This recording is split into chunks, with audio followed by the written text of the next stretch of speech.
সুপ্রিয় দর্শক শ্রোতা, সাতক্ষীরা জেলার আশেপাশে পার্শ্ববর্তী এলাকাতে ঘুরতে যাওয়ার মতো মনোরম পরিবেশ এবং সৌন্দর্য পরিবেশ যারা খুঁজেন, আজকের ভিডিওটা তাদের জন্য।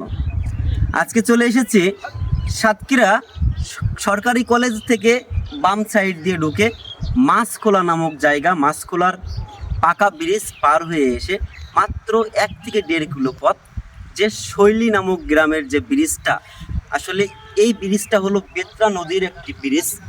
বেত্রা নদীর শাখা অপর সাইডে চারি সাইড মিলিয়ে প্রাকৃতিক সৌন্দর্যকে ফুটিয়ে তুলেছে।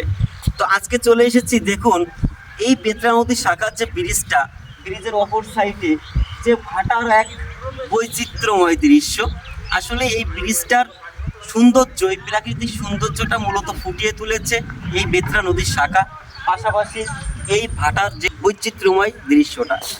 তো আপনারা অবশ্যই জায়গাটাতে ঘুরে যাবেন এবং আনন্দ উপভোগ করে যাবেন।